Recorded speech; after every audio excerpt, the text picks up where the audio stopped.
ዛሬ ስራዎቹ ከኢትዮጵያ የኢኮኖሚ ስርዓት ጋር በቀጥታ ስለሚገናኝ አንድ ኢኮኖሚስት እናወራለን። እሱ ብቻ ሳይሆን በዓለም ላይ ብቸኛው በኢኮኖሚክስ ዘርፍ የኖቤል ሽልማት የወሰደ ጥቁር ነው። እንግዲህ በኢኮኖሚክስ ብቸኛ ነው እስካሁን።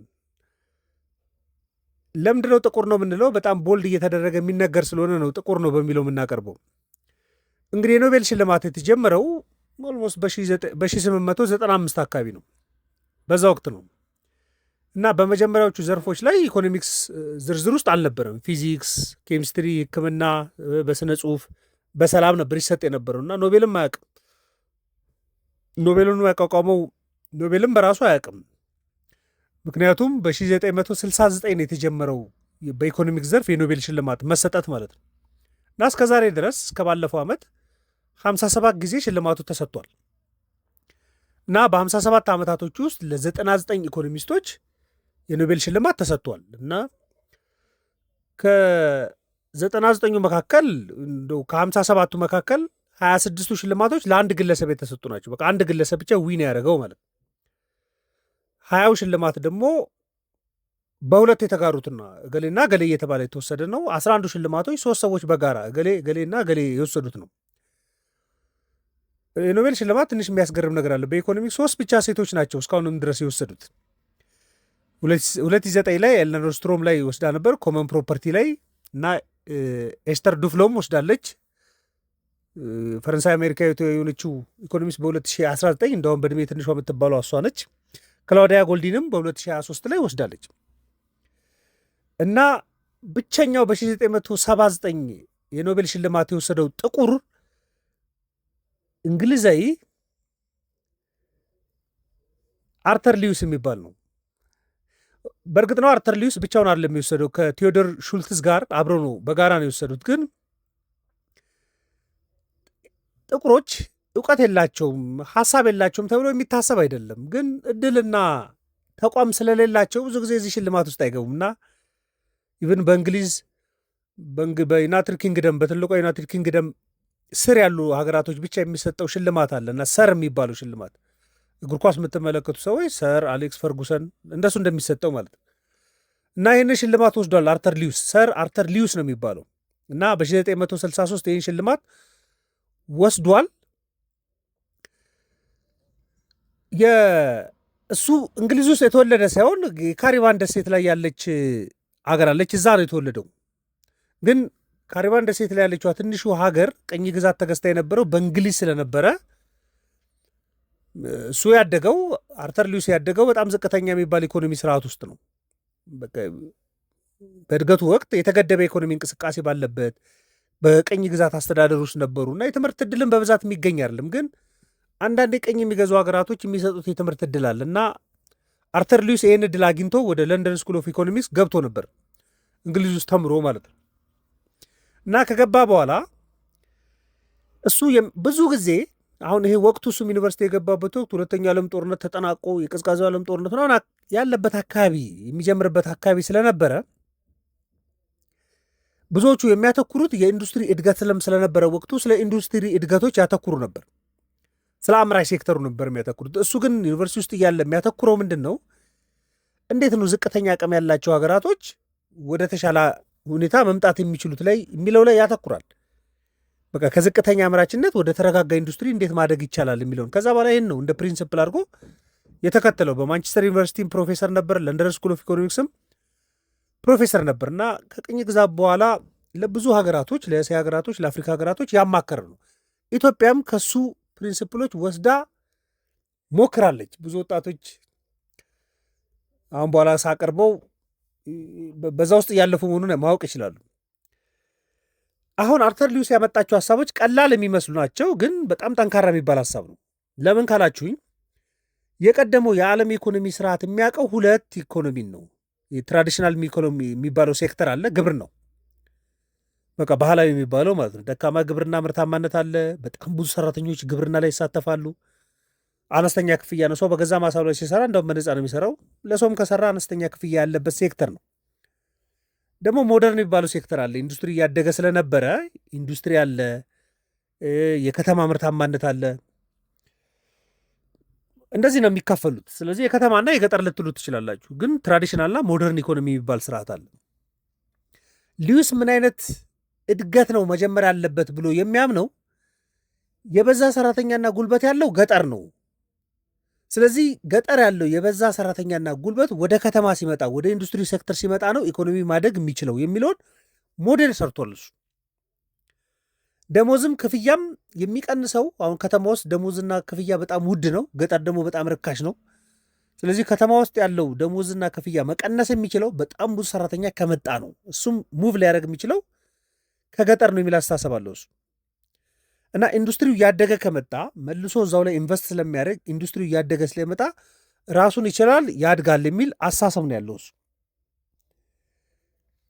በስቴፕ ነው ዱዋል ሴክተራል ኢኮኖሚ የሚባለው፣ አንዱ የገጠር ነው፣ አንዱ የከተማ። የመጀመሪያው ምንድን ነው? በጣም ብዙ ሰራተኛ በገጠሩ አለ፣ ግብርና ላይ ተሳትፏል። በቃ ለምሳሌ በቀላሉ ምሳሌ ያስቡት። አንድ አባት ልጆች እየወለደ ቢመጣና 1 ሄክታር ብቻ ካለው እነዛ ሙሉ ልጆቹ የሚሳተፉት እዛው 1 ሄክታር መሬት ላይ ነው። ስለዚህ ብዙ ሰራተኛ 1 ሄክታር መሬት ላይ እያረፈ ነው። በፊት አባታቸው ብቻ የሚዘራ የነበረውን የሚያጭድ የነበረው ምንም ቴክኖሎጂ ሳይለወጥ እዛቸው ማሳ ላይ ልጆቹ 4 ሲሆኑ አብሮ 5ኛው ነው ያርሳል እንጂ ሌላ ይመጣ ነገር የለም። ስለዚህ ሰርፕለስ የሚባለው ሌበር አለ ግብርናው ላይ በጣም ብዙ። እነዚህ በቂ የሆነ ምርትም እንኳን በመላክ አይደለም እዛ እየተሳተፉ ያሉት፣ ጉልበት እያባከኑ ነው። ስለዚህ ብዙ ሰራተኛ እዛ አለው ከሚለው ነው። ኢንዱስትሪው ደግሞ ከተማ ላይ ያለው ይሄንን ሰራተኛ የመሸከም አቅም አለው። በተወሰነ ደሞዝ እንኳን ይሄን መቅጠር ይችላል። ስለዚህ ከገጠር ወደ ከተማ ትርፍ የሆነው ሰራተኛ መምጣት አለበት። የዛን ጊዜ ከተማ ያሉ ድርጅቶች ማትረፍ ይችላሉ። ካተረፉ ትርፍ ካገኙ በኋላ እዛው ኢንዱስትሪ ላይ ሪኢንቨስት ያደርጉትና ደግሞ ማስፋፋት ይችላሉ። የዛን ጊዜ በጣም ብዙ የስራ ዕድል ይፈጥራሉ። ብዙ ሰራተኛ ከገጠር ወደ ከተማ እየመጣ ስራ ያድጋል፣ ስራ አጥነትም እየተቃለለ ይመጣል። ይሄ ነው አስተሳሰቡ።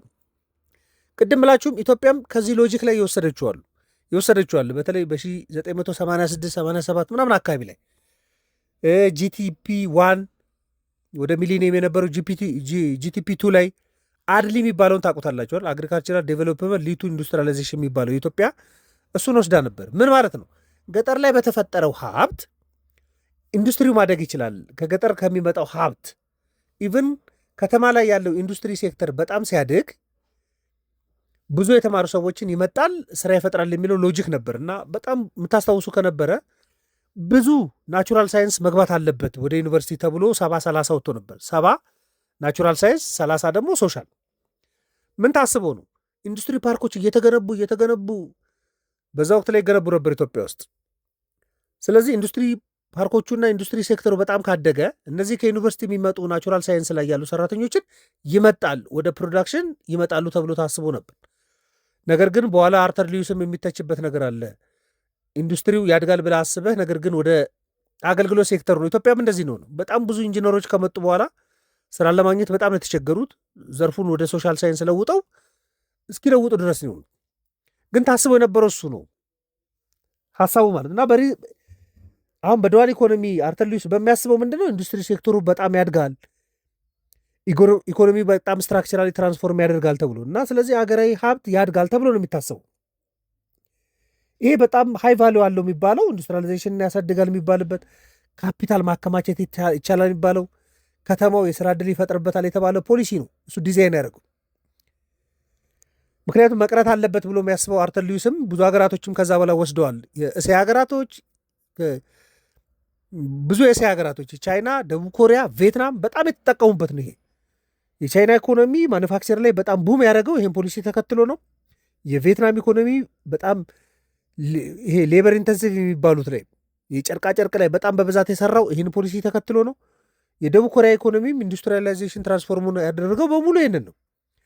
ለምን? አርተር ሊዩስ በቃ ግብርና ላይ ያለ ጥገኝነት መቀነስ አለበት።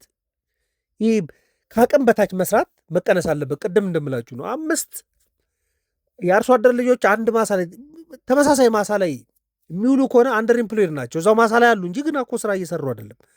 ስለዚህ ይሄ መለወጥ አለበት የሚል አሳሰቡ። ስለዚህ ኢትዮጵያም አድሊ ላይ ስትጠቀምበት የነበረው ነው። ስለዚህ አርተር ሊዩስ የሚያስበው ምንድን ነው? ኖቤልም እንዲያገኝ የሚያደርገው ጉዳይ ምንድን ነው? እድገት ሊመጣ የሚችለው የበዛው ሰራተኛ ጉልበት ከገጠር ወደ ከተማ ወደ ኢንዱስትሪ ሴክተር መምጣት አለበት። ስለዚህ ኢንዱስትሪ ሴክተር ላይ በጣም ብዙ ሰራተኛ የሚመጣ ከሆነ የክፍያ መጠኑም እየቀነሰ ይመጣል።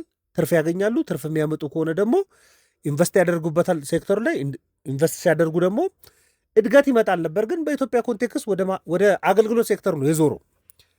አንዳንድ ሀገራቶች ላይ እንደዛ ሆኗል። ቻይና፣ ቪየትናም ያደጉት ይህን ከገጠር ዝቅተኛ አምራች ዘርፉን ወደ ማምረቻ ዘርፍ አምጥተው ነው ያደጉት እነሱ። ኢትዮጵያ ውስጥ ሲመጣ ግን ኢንዱስትሪ ሴክተሩ ትንሽ ለማደግ ሞክሯል። ግን ወደ አገልግሎት ሴክተር ነው በቃ ሰው ትምህርት ቤት፣ ሰው ጤና፣ ሞሎች ምናምን ቢሰራ ቀለለው ማለት ነው። ኢንዱስትሪ ሴክተር ወደ አገልግሎት ሴክተር መጣ የሚባለው እሱ ነው። የሊዩስ ሀሳብ ትምህርት ቤት ብቻ ይቀር አይደለም። ይኸው የዓለም ባንክ ስትራቴጂክ የሚባለው አንዱ ሀሳብ የሊዩስ ተወስዶ ነው። እሱም በህይወት እያለ በ76 ዓመቱ በ1991 ነው የሞተው። ግን በህይወት እያለ ብዙ ከ1960 በኋላ ነፃ የወጡ የአፍሪካ ሀገራቶችን አማክሯል። የእስያ ሀገራቶች ከቅኝ ግዛት በሚወጡባቸው በ1950ዎቹ 40 ምናምን መጨረሻዎቹ ላይ በሙሉ ሲያማክር ነበር። ምክንያቱም ያላቸው ሀብት ግብርና ነው። ግብርና ላይ ነው ትኩረት ያደርጉ የነበረው። ግብርና ደግሞ መለጠጥ የሚችል አይደለም በአብዛኛው። ስለዚህ ወደ ኢንዱስትሪ መሻገር አለባቸው የሚለውን ያማክር ነበር። ስለዚህ ዓለም ባንክ ይሄንን ስትራቴጂ ወስዶ ድህነት ቀነሳ ላይ በየሀገሮቹ ተገብረዋል። ብዙ የአፍሪካ ሀገራቶችም ይሄን ለመሞከር ጥረዋል። የእስያ ሀገራቶችም ወደ ኢንዱስትሪ ዲዛይናቸውን የወጡት በሙሉ ከዚህ በኋላ ነው። ይህ የሰራተኞች ስደት፣ የደሞዝ ክፍያ ፖሊሲዎች ላይ በሙሉ ጥቅም ላይ የዋለው ይሄ የዱዋል ኢኮኖሚ የሚባለው የአርተር ሊዩስ ሀሳብ ነው። በጣም ስትሮንግ ሀሳቦችን ይዞ ነበር። ለምን ኢንዱስትሪው ካደገ የገጠሩን ከፍተኛ የሰው ኃይል መምጣት ይችላል። ስለዚህ ኢንዱስትሪ ነው በጣም ብዙ ሰራተኞችን መቅጠር። ለምሳሌ ጋርመንት አስቡት። 10,000 ሰው አንድ ሼድ ውስጥ ቁጭ ብሎ ሊሰራ ይችላል። 2-3 ሼድ ውስጥ ቁጭ ብሎ ሊሰራ ይችላል። በገጠር 10,000 አርሶ አደር ማሳ ላይ ለማስቀመጥ ሁሉንም በጥሩ ሰራተኝነት በቃ በጣም ሰፊ ማሳ ነው የሚያስፈልገው። እዚህ ግን በ2 ሼድ ውስጥ ብቻ 10,000 ሰራተኛ ሊሰራ ይችላል። የደሞዝ እና የክፍያ ሁኔታ ከምርታማነት ጋር መገናኘት አለበት። ቅድም ብላችሁ በጣም ብዙ ሰራተኛ ትንሽዬ ማሳ ላይ ማስቀመጥ ማለት በቂ የሚባል አይደለም። ስለዚህ ከማምረት ጋር መመጣጠን አለበት የሚል ቁጠባን መልሶ ኢንቨስት ማድረግን ለኢንዱስትሪ ሴክተሩ በጣም ወሳኝ መሆኑን አስተምሯል እሱ። እንደውም አንዳንዴ አጭር ጊዜ የካፒታል ጉዳይ ማሰብ ሳይሆን በቃ ስትራክቸራል ማነቆችን መቀነስ ያስፈልጋል። ስትራክቸራል ማነቆች ካሉ ናቸው ኢኮኖሚ በአግባቡ ማደግ አይችልም ብሎ የሚያስበውን ይሄን በማስቀመጡ የኖቤል ሽልማት የወሰደ በጣም ስትሮንግ ብዙ ደሃ ሀገራቶች ከድህነት የወጡበት ነው። አሁን የምትመለከቷቸው ቻይናን ጨምሮ ትልልቅ የሚባሉ ሀገራቶች ይህን ስትራቴጂ ተከትለው ነው ሄዱት እና ሰር አርተር ሊዩስ በብዙ መለኪያ ሲታይ ዲስክሪፕቲቭ የሚመስለው በቃ ገላጭ የነበረውን የእድገት ቴዎሪ ወደ ስትራቴጂክ ኢኮኖሚ የለወጠ እንደ ኢንጂነር ነው የሚቆጠሩ እሱ። ስለዚህ የኖቤል ሽልማት ይገባዋል ተብሎ የተሰጠው ነው። በጣም የዓለምን ኢኮኖሚ የለወጠ ነው። ኢትዮጵያም እለወጥበታለሁ ብላ አስባ የእሱን ቴዎሪ ወስዳ ስራዎችን ስትሰራ ነበር። ፓርሻሊ ተሳክቶ ሊሆን ይችላል።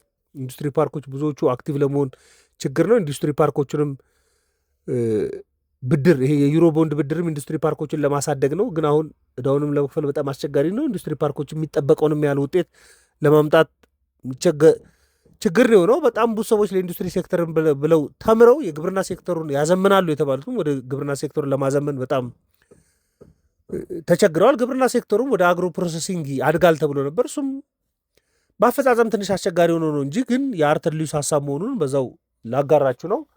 ቻናሉ አዲስ ስለሆነ ላይክ፣ ሰብስክራይብ እንድታደርጉ ጋብዛችኋለሁ። ማንኛውም ሀሳብ ካለ ልትልኩልኝ ይችላላችሁ። መልካም ቀን።